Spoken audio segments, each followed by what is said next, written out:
अडानी महाघोटाले ने पूरी दुनिया को हिलाकर रख दिया। इतना बड़ा घोटाला न कभी किसी ने सुना था, न किसी ने देखा।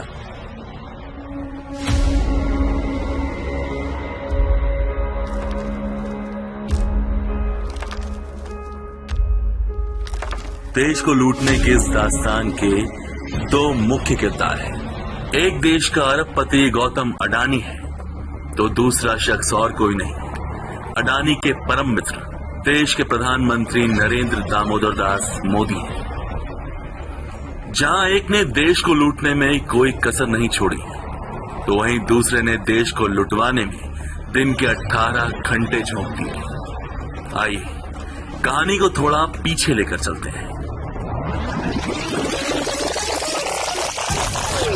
बात 2014 से पहले की है। नरेंद्र मोदी तब गुजरात के मुख्यमंत्री हुआ करते। उन दिनों एक रिश्ते की बड़ी चर्चा थी, मोदी और अडानी। मोदी जो भी काम करते, जहां भी जाते, अडानी का नाम साई की तरह साथ रहता। कभी उनकी प्लेन में बैठे हंसी मजाक करते तस्वीर सामने आती, तो कभी किसी मीटिंग में एक दूसरे से हाथ मिलाते मुस्कुराते तस्वीरें आती। फिर 2014 के लोकसभा चुनाव आए। नरेंद्र मोदी को भाजपा का कैंडिडेट बना दिया गया। अब बारी थी देश भर में प्रचार करने की। मोदी यहां भी अडानी की शरण में गए। अडानी ने चुनाव में पैसा झोंकना शुरू किया। मोदी के लिए अपना प्राइवेट जेट दे दिया। मोदी जहां भी जाते, जिस जगह भी चुनाव प्रचार होता, अडानी का जहाज उन्हें लेकर जाता। पूरे चुनाव में इसकी खूब चर्चा हुई। चुनाव के नतीजे आए। मोदी को प्रधानमंत्री पद की शपथ लेने दिल्ली जाना था, और फिर एक तस्वीर आती है। मोदी अडानी के उसी प्लेन में चढ़कर दिल्ली शपथ लेने पहुंचे। इस वक्त अडानी अमीरों की लिस्ट में 609 नंबर पर था। टीम थी, चुनाव में तुम जिताओ, अमीर मैं बनाऊंगा।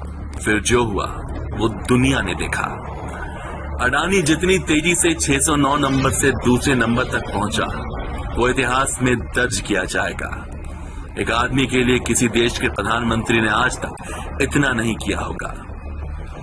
आज देश के हवाई अड्डे, पोर्ट्स, पावर, फूड इंडस्ट्री, इन सभी पर अडानी का कब्जा है। शेयरों में भारी गड़बड़ी, निवेश में धोखाधड़ी के साथ सभी नियमों की धज्जियां उड़ाकर SBI और LIC जैसे संस्थाओं का अरबों रुपया भी पीएम के दोस्त की झोली में डाल दिया गया। अडानी की धोखाधड़ी ने कई एजेंसियों के कान खड़े कर दिए थे। मसलन DRI ने अडानी समूह पर बिल बढ़ा चढ़ाकर पेश करने का आरोप लगाया था। इसी DRI ने अडानी की कंपनियों पर विदेशी मुद्रा में हेरफेर का गंभीर आरोप भी लगाया था। 2022 में CBI ने अडानी एंटरप्राइजेज लिमिटेड के खिलाफ एक आपराधिक मामला भी दर्ज किया था। ऐसे कई उदाहरण हैं जहां अडानी की चोरी पकड़ी गई थी, लेकिन साहिब के अनकहे फरमान के नीचे कोई उसका कुछ न बिगाड़ सका।